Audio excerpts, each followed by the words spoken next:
Thank you very much. I'd like to congratulate everybody that has been on the session so far. It's a pleasure that I wish I could express it even more than I am able to express it now, to be able to talk to you this morning about workplace integrity.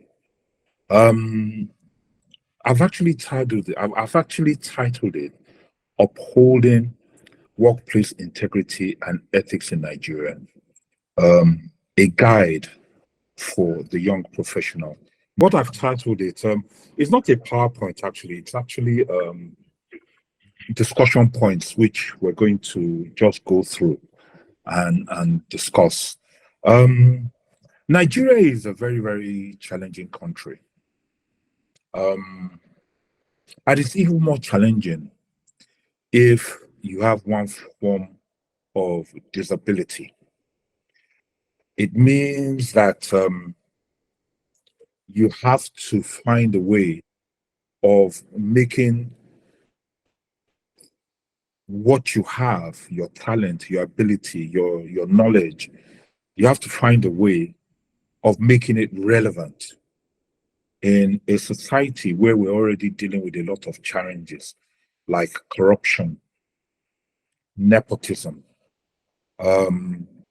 Everywhere you go, you find that unprofessional conduct is almost everywhere in government, in the corporate environment, with the police, with your LASMA, with going into the tax office. It's everywhere. And at times it can be challenging because you ask yourself, how can you navigate this whole environment where values of integrity and ethical behavior have been thrown to the wind, where unethical practices are commonplace in the workplace? But you know what? It's important that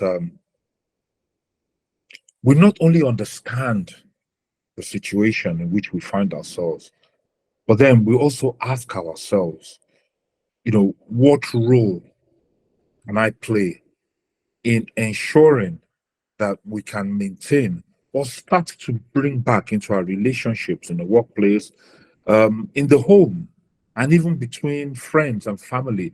How can we start to bring back and maintain a high standard of integrity and ethics? We will come and we'll discuss some of these things as we go. But I think one of the most important things we need to understand is that ethics and integrity are the basic foundation for any successful and respectful work environment. Ethics and integrity is the platform for any relationship that will work. If there's no ethics and if there's no integrity in a relationship between a husband and a wife, boyfriend and a girlfriend, boss and the employee, nothing will work. And what does ethics really relate to? What does integrity relate to? What does it mean? What it means is that we understand the principle of what is right and what is wrong. And very often, this has to do with the values which we have. I'll say that again. Ethics and integrity simply relates to understanding what is right and what is wrong. And you know what? In a workplace, this is normally formalized into a code of conduct. This is the way you're meant to behave. This is the way you're meant to relate with customers. This is the way you're meant to respond to clients. These are the standards of interrelationship we expect. There should be no abuse. There should be no fraud. There should be no fighting.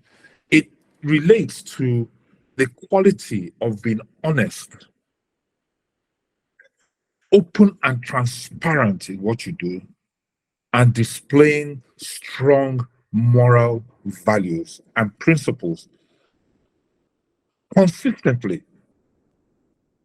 And it means upholding these values, the values that promote trust, friendship, mutual respect, fairness, justice in the workplace. And I know we're talking about the workplace here, but you know what? All these values actually are relevant to every single aspect of our life. We must be able to behave in everything that we do in a manner that people trust us. We must show respect if we want to expect respect. We must be fair and we must stand up and resist those things which do not promote these values. So it's important that we understand the foundation for workplace ethics and integrity and what it means. So, what is the workplace reality in Nigeria? Well, when I say the workplace reality in Nigeria, well, to be honest with you, I've been to all those countries. And I believe that the workplace reality in Nigeria, in Cameroon, and in most African countries is the same. I make bold as to say that. Okay, sir. And in most of these environments, we're dealing with issues like corruption and all those other things we've talked about. In fact, when you look at Transparency International's Corruption Perception Index, you'll find that most African countries are with a high corruption level. And the World Bank has also highlighted issues that relate to some of the things that I'm talking about. And this reality can be very daunting for young professionals who are starting their careers, seeking a job, or looking to start a business where you are always having to face issues of integrity and ethical behavior. So, how do you navigate this situation? I think it's not uncommon for any of us to find ourselves in situations where our own personal values is at odds with what is going on in the marketplace. It's at odds with what is going on in the workplace. It's at odds with what is going on when you go to the government office. And these are situations which we would call ethical dilemmas. And you have to find a way of navigating them. And that requires understanding your own moral compass of integrity, ethics, respect, and honesty. What do you stand for? What are you willing to uphold so that you can face any situation and you can come out of it in such a manner where you can say to yourself, I did what was right. Now, let's look at some of the issues that we always deal with. Number one, bribery. Imagine you're working in a procurement and a vendor. Maybe you're working as somebody who's approving jobs, and a vendor offers you a bribe to approve a product that is substandard. Or imagine the other way around. You are the person looking for work, and the person giving the job asks you for a bribe. What are you going to do? Are you going to yield to that illicit offer? Or are you going to demonstrate your integrity by refusing the bribe? Are you going to document the incident and report it? These are the questions you have to ask yourself. Now, I have been involved in many, many situations like this that I've just talked to you about. And over the years, I will tell you how I have come to deal with it and manage it. As I developed my business, I understood one thing, that is the situation which I'm going to find myself. People are always going to ask you for bribes or ask you to put something on top of an invoice. You give an invoice of $100, they'll tell you to make it 200. And if you don't agree, the job will go to somebody else because there's always somebody else willing to accept. So over the years, I realized that the only way is that you have to build yourself up in such a manner that you are able to work with people who also have the same values as you. And that is very, very difficult to do. It will mean along the way having to turn down jobs because of the values. It would mean that some very, very important projects that you need, you might not get it. However, here is the other side of it. What you have to do is focus on being the very best that you can be. You must create an environment around yourself. You must create a service around yourself. You must create a product around yourself. You must create an intellect around yourself. You must create an aura around yourself that represents the very, very best, which means that when you offer your services, what you are offering is the best.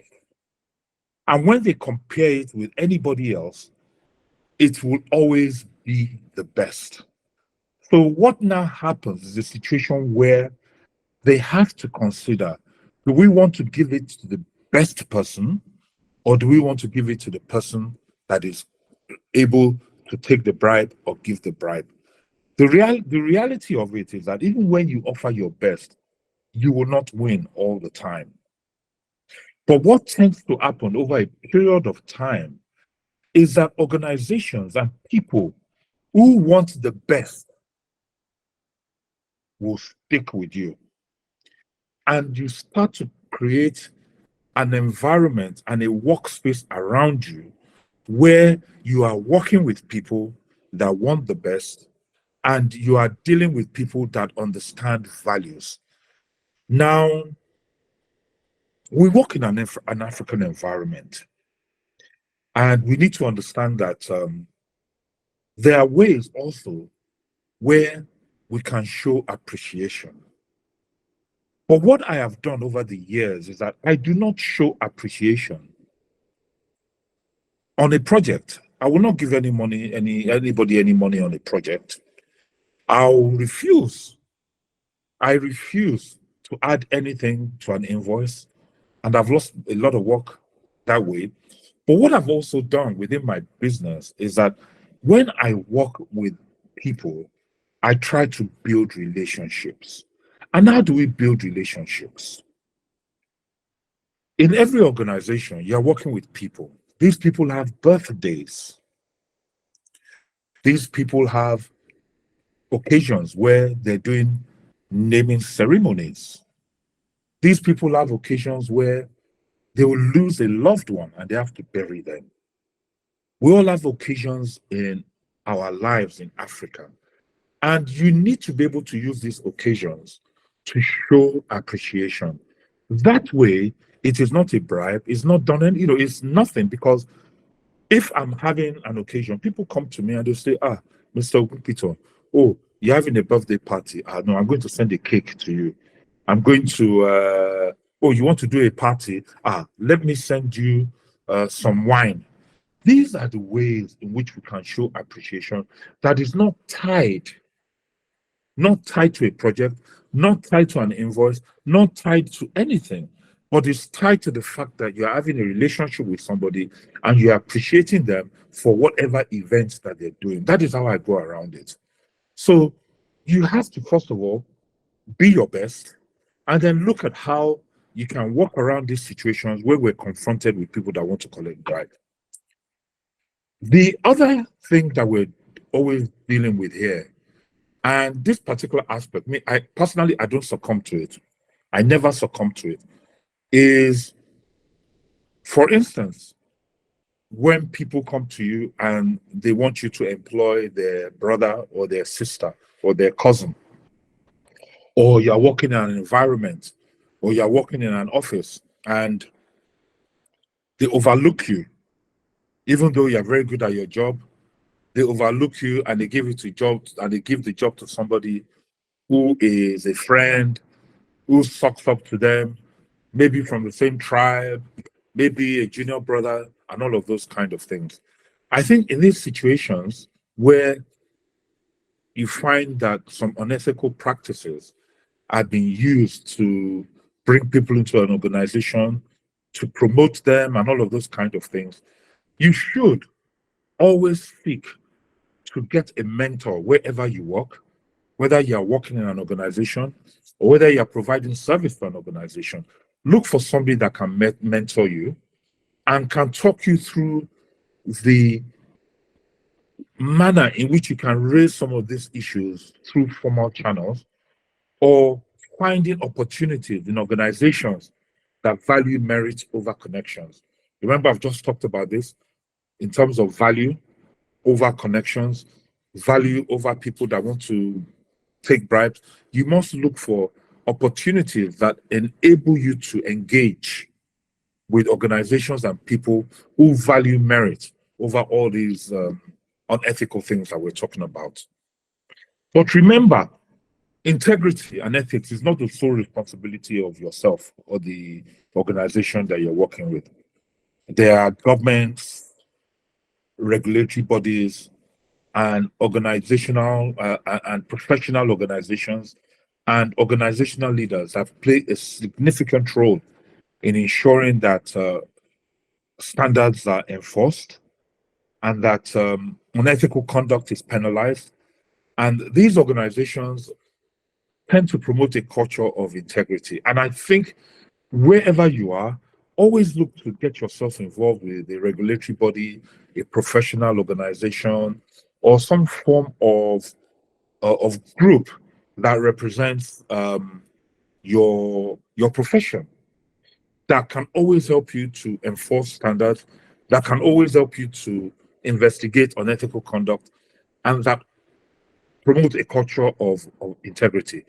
You know, leadership in every organization has the responsibility to walk the talk.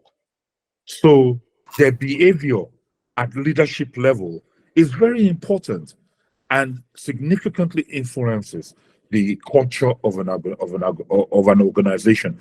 So look for friendship with leadership. Look for leadership and friendship. Look for groups of people that you can relate with who foster an environment where integrity is not only the exception but is the norm, and which is preached. So form a very, very strong bond with those kind of organizations, and it will help you develop your own personal code of ethics. Oh. On a personal level, you must know what you stand for. Are you for truth or are you for lies? Are you for honesty? Are you for trust? Are you for professional standards? What is your moral compass? What is your personal compass that guides the way you make your decisions? What is the compass that guides the way you behave? Especially when you are faced with ethical dilemmas and challenges, what will you do? Ask yourself that question.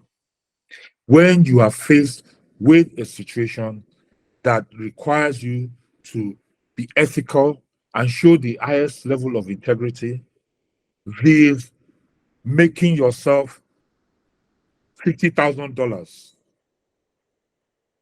what decision are you going to make? Are you going to take the money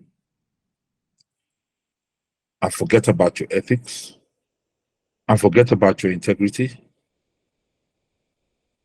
So there's really nothing much I can say concerning that, because that kind of decision is up to the individual. What are you going to do? But beyond that, what is the promise when you have integrity? What will happen to you if you have high ethical standards? Remember, beyond maintaining integrity, beyond ethical behavior, all of these have far-reaching benefits in your life. Beyond working in a healthier workplace, beyond a culture that is open, it also enhances your own personal reputation. People will start to recognize you and link you to behavior that is trustworthy, that is reliable, that is consistent, that is a beacon for other people. It will promote a long-term career for you. It will promote your success. And on a personal level, you will also feel very, very satisfied. And it will uphold you in the most difficult circumstances and situations. It is a worthwhile journey. And the journey can be challenging, but it's a path that is worth treading for all young people. And for people with disability, it is more important that you do not compromise your values. And people start to understand that you have a lot to contribute to society, to community, to the workplace environment, to family, to friendship, and that despite your disability, you are going to stand the path of righteousness, of truth, of integrity, and of ethics. And in this way, what you will find is that long-lasting actions and changes can be made, and you will be contributing to a more ethical and accountable work environment across Africa and in the world. Thank you very much indeed. Wow. Thank you so much, Mr. Remi. Wow, thank you so much. Please let's send some emojis to Mr. Remi. Let's just, let's tell him we love you, sir. Let's give him some emojis. Bring it, keep it coming, because I'm it's happy for myself too. yeah, please keep it coming. Yeah, This is great. This is great. I've learned a lot. Yeah. This is great, sir. Yeah, we are happy people. Yeah, let's just keep going. Let us keep it going. Thank you so much. Yeah, thank you so much once more, Mr. Remi, for what you have said. I didn't actually want you to stop. I was expecting you to keep going on and going on and going on, because in times like this where we see ourselves. Thank you, everybody. Yes, some of them are writing. Thank you, sir. You are highly welcome. There are some emojis. Someone is even blowing you some, some whistle. I don't know. Thank you, sir. Yeah, great. So once more, thank you so much, Mr. Remi, for this wonderful lecture you just gave to us. I wasn't expecting it to end now because I was enjoying it. One of the reasons why I was enjoying it, before I tell you the highlight of what you said that I noted in my notepad, one of the reasons why I was enjoying, because it's very rare to get to hear things like this, especially coming from where we are coming from, Africa. It's quite very scanty, very rare to hear things like this, because especially coming from people like you who have gone round, who have sat and have discovered and gotten so much in life, getting to understand that this was same pathway you took to get to where you are. It's quite very rare, because almost everybody will tell you opposite of what you have just said to us. So getting to hear this thing is quite humbling to us. It's a very great pathway for us to rethink the alternatives we are already having as an option in our various lives as young people in our 20s, in our 30s, and in our 40s, to rethink the alternative and also to stand firm in what we are hearing and what we believe in. So once more, thank you. So before we take in questions, if you have questions, Mr. Remi said is done with his presentation, but maybe he will still continue. But in case you have questions, just put into the chat box and raise your hands up. But sir, one of the things I think I received from what you said, just as my own take home notes, is the fact that we have to behave in a manner that people can trust us, and that is quite key and quite very important, to behave in attitude and manner that people can trust. And just to build on that, trust has to be built. You just can't, it has to be earned. You just can't expect people to trust you just because you are hardworking or stuff. So you have to earn trust. And Mr. Remi have said that. Another thing I think I got here is focus on being your very best, the very best you can be. And that is a way Mr. Remi said he has overcome, he has been able to overcome the challenges that comes with moving with as a person with integrity. So if you have questions, please put it in before I'm done, please. Another thing Mr. Remi said that I took I took note of my notepad is offer best services, which he has said, and build relationships. Wow, that's the high point for me. Build relationships. Thank you so much. And yes, he emphasized on value over relationships.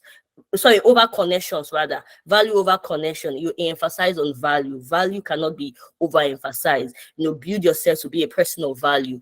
Then the options people will have either to take you out or not will be quite limited. Then we have to reconsider their options very well, and lastly, the benefit of ethics that Mr. Remi emphasized, that I wrote in my notepad, is having, as a person of ethics, of your behavior, people will know your behavior as trustworthy, and you'll be able to uphold challenges in difficult situations. So people will know your behavior as a trustworthy behavior, that this person is a trustworthy person, and you can be able to uphold, in difficult situations, you'll be able to, go through those difficult situations and uphold your values. So that is some of the take home I have gotten from you, sir. Thank you once more so much. And now let me go to the comment section and let me see who is raising up their hands, in case there are anybody who is raising up their hands. Okay, we have 2 persons raising up their hands. I will go with that first, then I will go to the comment section. I think I have a question. So before they say what they want to say, sir, let me say what I want to say. So you were talking about bribery, and it was really very interesting for me when it comes to bribe, corruption, and the rest. And these are things we see as young people. But my question is, what is the length and the breadth of bribery, in quote? How can you define a bribe? Yes, because of the way the society is right now, we don't even know what is a bribe. As a young person, maybe in your days you used to know, because there was a distinction between good and evil. But now, good is bad and bad is good. So can you define what this word bribery, corruption, in quotes, is? So in case we see it or we hear about it, we can be able to detect that this is what Mr. Remi was talking about. That's my question first. Okay. So I can speak mine first, sir. Thank you. Okay. I think a bribe is when you dishonestly persuade somebody. It could be an individual, it could be an organization, it could be government, it could be anything. When you dishonestly persuade, that is, you get somebody to do something, to act in your favor by offering a gift of money or any other inducement. Okay? So you could attempt to bribe somebody to give you a contract. You could attempt to bribe somebody to let you go after committing a crime. You could attempt to bribe somebody to let you go to the front of the queue so you don't have to queue. Anything that is offered as an inducement, at times it doesn't even have to be money. You could offer somebody a car to give you a contract. You could offer anybody anything to give you something that they will use and they act in your favor dishonestly. It is also a sum of money or any other inducement offered or given to somebody. Lawmakers were caught accepting bribes to bring in legitimized gambling. So, for instance, if you want people to change the law to favor you and you give them money, it's a bribe. If you go to tender for a government contract and you offer them the contract at 5 million, and then they tell you should increase it to 50 million and then give them, it's a bribe. When a policeman stops you for committing a crime and you give him money to let you go, it's a bribe. So that is what a bribe is. And that is and that's the basis of what a bribe is. When you dishonestly persuade somebody to do something that they shouldn't do in your favor. Yes, thank you so much for explaining that to us. Now we know what a bribe is. Anything that is dishonest in a persuasive way to overturn a pathway, a normal pathway, for one reason or the other. And it must not be in form of cash. It can be in kind. It can be anything. Yeah, it can be anything. Let me give what is a bribe. I mean, I don't know whether it happens in other African universities. Hey, we had situations in Nigerian universities where young ladies were sleeping with university lecturers for them to get their grades. It's a bribe. It's corrupt. So we can go into many things like that. The guys in the universities, they're not ladies, so they can't offer sex. But the guys, they'll go there with cartons of wine and all kinds of things, money in envelopes and everything, just for them to get grades. Is it not a bribe? Yes. Yes. Thank you so much, sir. This is really very. I love. I can't remember the last time I heard this kind of lecture. It's a very long time. Very long time. So I'm really privileged to hear this afresh again. It has stabilized my mindset on what life should be. So now let's take some few questions now. Once more, thank you so much, Mr. Remi. The questions we have, I want to start with Bioshedi. Please, and just unmute yourself, Bioshedi, first. Then say what you want to say briefly and let Mr. Remi comment. And then you mute yourself back. Thank you. Okay. Thank you. The name is Bear. It's not Beer. Bear. Yeah. Yeah. Are you from Uganda or Kenya? I'm from Cameroon. A beautiful Cameroon. land. Yeah, Southwest region, precisely in Kumba, in a remote area, very typical remote area. We bless God for network today. Thank you so much for the presentation. Kudos to you, and we would like to get you next time again. I think she has already said most of the things which I also picked, and I have it on my diary. But there is something which I want to say which triggers me. You said, as a person with disability, we should not be compromised with our values. I enjoyed that. Thank you so much for that. I picked that, and it is in my mindset. I will save it to the next generation to come. Now, my question is: you were delivered by your parents, and the ethical value of your parents are not worth emulating. Now, you grew up with that poor background of ethical values, and in your character, they are even seeing it in your character. How can someone of that issue, that way, that direction, change the mindset for him to have good principles as far as the ethical values are concerned? Because they will make a statement like father, like son, or like mother, like daughter. It is a common statement which is always made. Because you have been delivered by them, you have copied their ethical values, which are not worth emulating in this world, this 21st century. And people are seeing it in you. And they are still saying that, boy, oh girl, it is not worthy.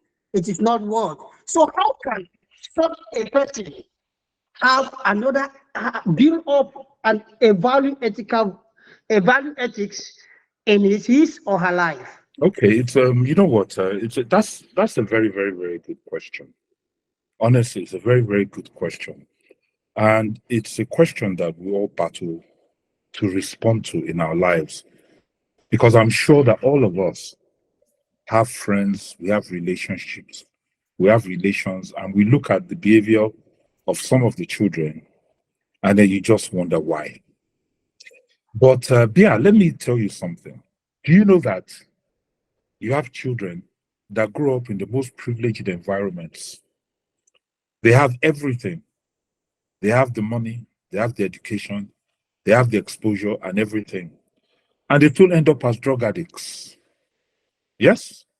They still end up as thieves, stealing money. They end up getting involved in corrupt practices and all kinds of things. You see, my own philosophy is that at the end of the day, at some point in our lives, irregardless of your background or your heritage, you have to decide which direction you want to take. You have to decide who you want to emulate. You know what? There's some people that come from very poor backgrounds and, they're very challenged. There's no money, They're dealing with tough situations every day. Every day is a battle for them. And if they are lucky, they will find somebody around them, a teacher, somebody in the church, somebody in the mosque, an uncle, an aunt, or somebody that they relate with in the village, maybe the man that repairs the car or whatever. They will find somebody that they can look at and they can see some values, some good things in them. But, you know, our prayer is always that, you know, the things that have been bad in the family will not go to new generations and generation after generation. So the most important thing is that as we grow up, if you are lucky, you will start to understand the difference between right and wrong. Because when we look at Africa today, there are many people that come from backgrounds that you're talking about that are successful as well. Some of them have even become presidents. One of the richest men in Nigeria, who died many years ago when he tried to be president, was a man called MK Abiola. The man used to trek to school without shoes, 10 kilometers every day, and he became one of the richest men in Nigeria. So at the end of the day, everything is up to the individual. It's up to the examples that you decide to follow. It's up to the things you see which influence you, and you decide to say, okay, this is the direction that I'm going to go. Which is the more reason why all of us in Africa today, we have to be very aware of the type of people who are leading our country, and we need to understand that we need to play a role in changing the things that are wrong in our society, so that everybody, even if you come from a background where your parents don't have anything and are bad influence and everything, so that we can create a more equal environment for everybody to have the same opportunity to excel, whether you're from rich, whether you're from poor, whether you're disabled or you're not disabled, whatever environment you come from, we need to work towards giving everybody an equal opportunity. And part of that is ensuring that our leaders and ourselves, we embellish our life with the right ethics, with the right integrity, and we expect that from everybody else. Thank you. Thank you so much, sir. I do appreciate that. I have to appreciate that, sir.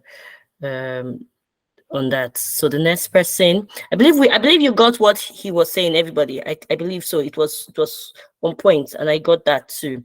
Thank you once more, sir. So the next person on my list is Steve Ambanda. Hope I got it well. Steve Ambanda, please. Yes, Mama. It is well. Okay, Mama, thank you very much. I want to appreciate my professor for today, Mr. Remi. Mr. Remi Adewale. Papa, you are wonderful.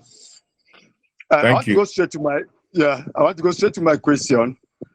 I realize that Africa is the most corrupt continent, as you have said. Why is that? Is that so? And how can us find the navigation to remedy that? Thank you, sir. Steve. Wow. Yes, sir. You gave me a professorship that I don't deserve, and then you hit me with a question that's below the belt. Steve, where do we start, really? Where do we start? It's a huge African problem, isn't it? And we're dealing with it every day across all our countries. And it's one of the reasons why we are lagging behind the rest of the world. Corruption is a cankerworm that has really held back our development, held back investment in infrastructure, and stagnated the development of our economies. I think the most important thing, what I try to do, Steve, I'm just going to be very honest with you, because it's a big problem in Nigeria too. But I decided to look at it from a personal perspective. You know, a tree does not make a forest, but if you have enough trees, then you can start to look at a forest. So what I try to do in my own life, in my own personal business environment, in my relationships, and in things that I do, is I try to set the best example. I don't compromise, and I try to make people realize, because by the grace of God, I've been quite successful in what I do, and I've been able to build a business. I've been able to empower other people. I've been able to give people opportunities.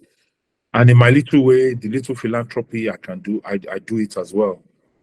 And I try to use myself as an example to other people. Well, look, if I can survive, if I can be successful without falling prey to all the different things that people throw at us, all the different barriers and roadblocks and stumbling blocks that people put in our way to try and compromise us, to try and make us do the things that we don't want to do.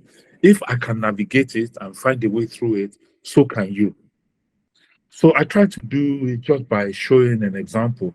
And hopefully, if I can show an example to enough people, and there are enough people like me too around, and we can create a mass amongst ourselves, maybe we can change our nations and our destiny. Um, I don't see any other way of doing it, because when we look at our leadership, most of us, we shake our heads. We see all the rackets and all the scams that are going on. So I think it's all down on a personal level that we have to work hard and try to be the change. And we ourselves, we have to try to be the change that we want to see. I think that's the way I approach it. Yes, thank you so much, sir. That's true, Steve. That's why we are here. And one thing I think I got from what Mr. Remi just said is try to set the best examples. And as he has said, it's not going to be easy, but it's a road that just we have to keep going, and we need to have younger generation that can continue from where Mr. Remi stopped, so we can continue and keep preaching the gospel of integrity. And that's it. Anyway, thank you so much once more. Before I go on to the remaining two questions, or one question, I think I've seen one. Let me just say some things that are on the comment section here, so Mr. Remi can rest a bit before he answers the last question. So what we have here in the comment section is, in fact, no, okay, I have from Edna Ungum, and he said, thank you very much, sir, for your presentation. And I have from Nicholas Donko. He said, in fact, this is really amazing. I have really learned a lot today, sir. I will be very happy you can put this presentation on the platform. That's funny. Okay, thank you. So I have from Gomina Davida. He said, Davidi. He said, I particularly love that point of bringing value on board. It's very important to maintain proper workplace ethics. Thank you very much for sharing, Mr. Remi Adewale. Then we have from the same Nicholas. Okay, yeah, the same Nicholas Donto. He just put a Donko. He just probably said something like a comment, say, this bribe thing is a problem in Africa. So and lastly from Ojo Peter Oluwatoyin, he said, very good presentation. Can we have the material? I mean the paper. So that's it. We are all appreciating you, sir. And the last person that will be asking a question, I think, or maybe a comment, is Mr. Philemon Akobi. So that will be the last for today. So Mr. Remi can, take his leave. So Mr. Phil, please. All right, sir. Thank you very much for the classes. It was really great. This is Philemon from Cameroon.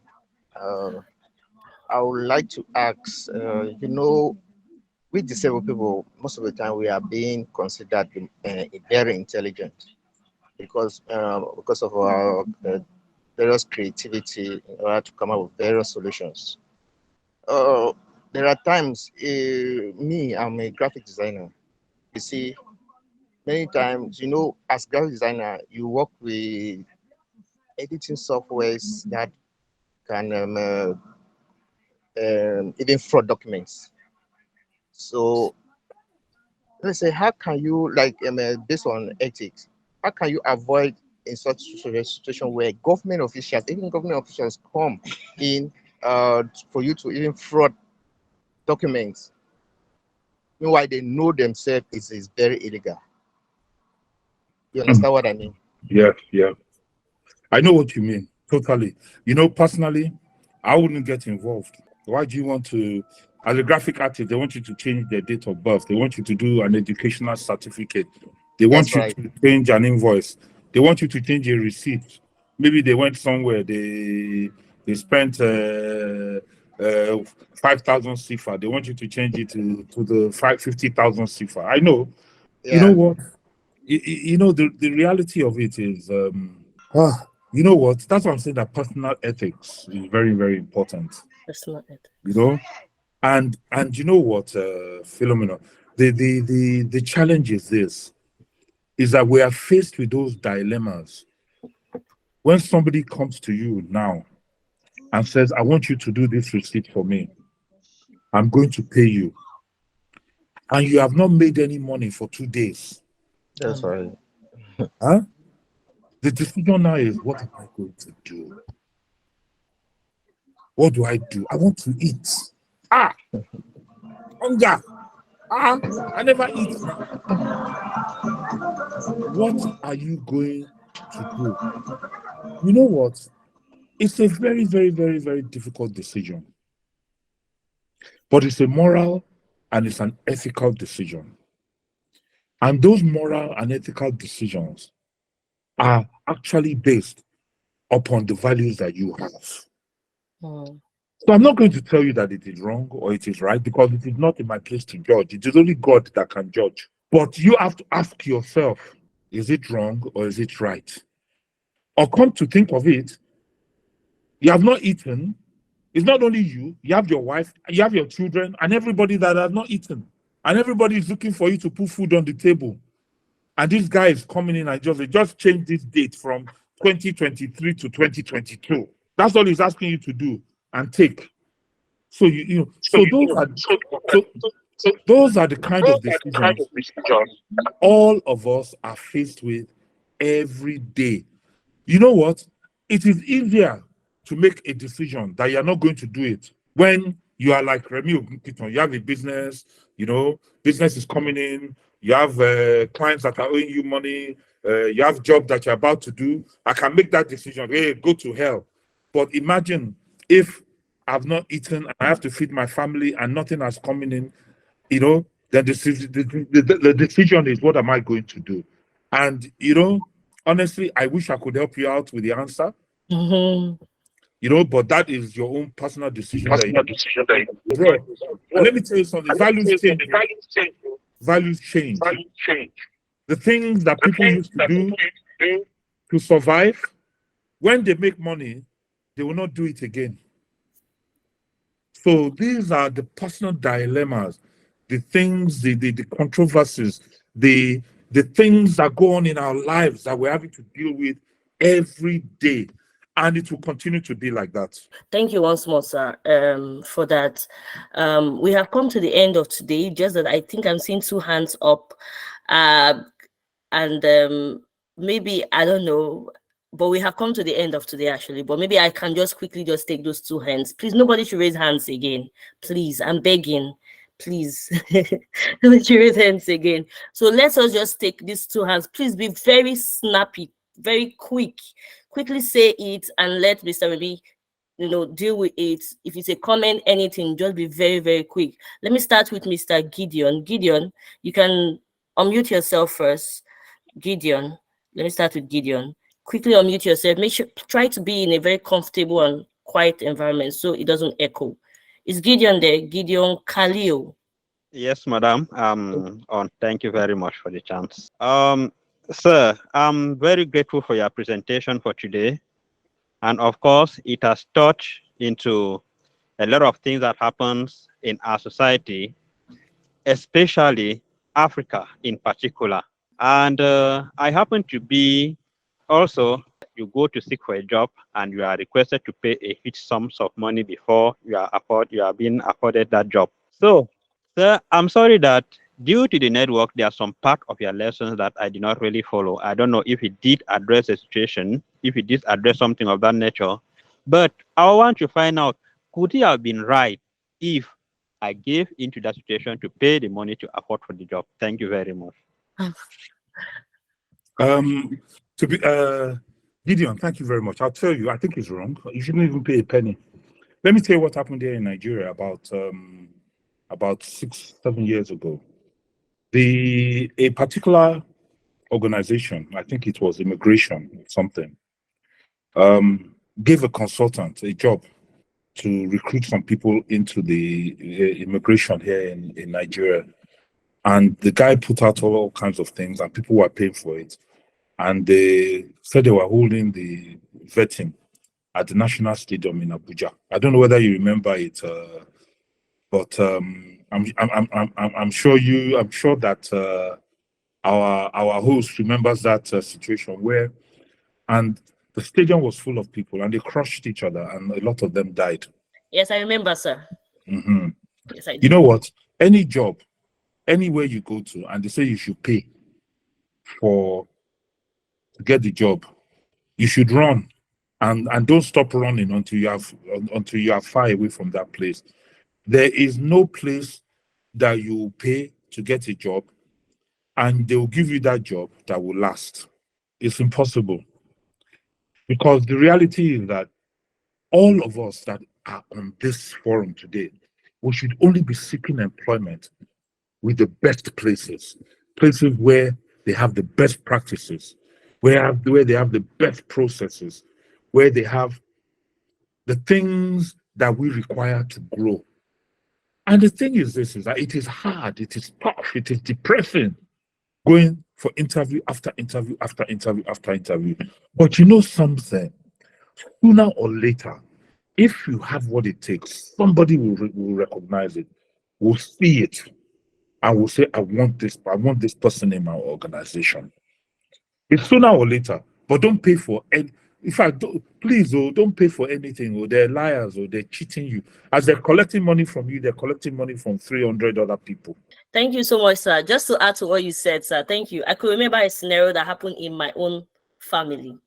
You know, this one is just very direct of how a relative of mine had to pay about 1 million naira to one of the organizations too, you know, for her to get a job.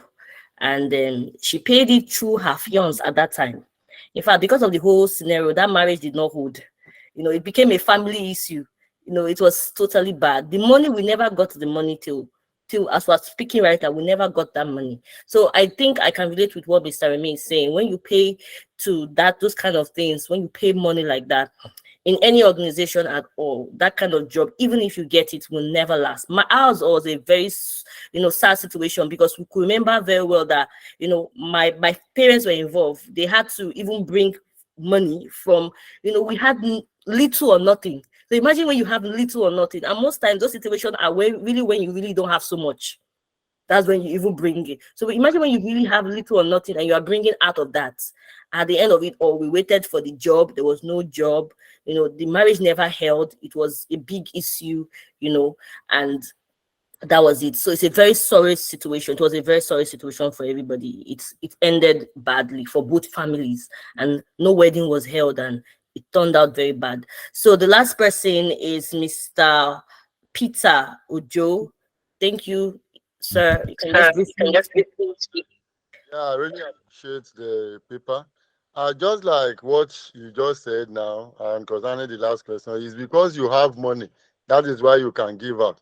But in the situation of the Philemon question, that is a graphic person, can we say the situation can warrant person to take such a job when the family, the wife, the children doesn't have anything to eat at home? Can they just say maybe because of that, that has money, that has little, that he said he wants to go and bribe before he can get a job? Me too, I'm not supporting that. But for somebody to have their own living, what they will live on that day, because maybe 2-3 days they've not been able to get anything, can they just say, because of that situation, if they do that, also, can it affect the moral that we are talking about? Thanks.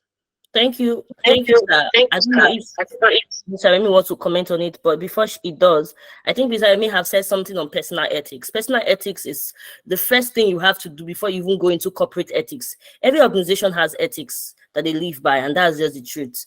I think Mr. Remi have said it over and over again on ethics, and everybody, what we are just doing here is to give you the pros and the cons to whatever decision you want to make. The final decision is still on you. When you are served with that scenario, is to decide what you want to do, and decide, be it what you want to do, think of your future, think of your current situation, sum it up and make your decision. So it is not a place of anybody deciding for you, but just to tell you that Mr. Remi has walked through this lane. You can see him as a product of what he has worked in, and maybe you can also judge with whatever it's with you and people else who have worked in that same lane or opposite scenario and decide for yourself.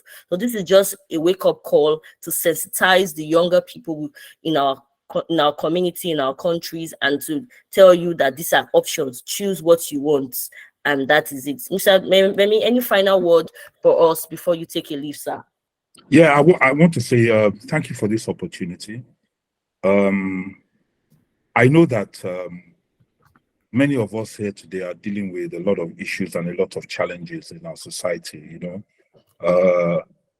I can't say that I understand every single challenge or every single situation that everybody is going through. But, the only thing I just want to do is I want to end in a word of encouragement, and that word of encouragement is simply this,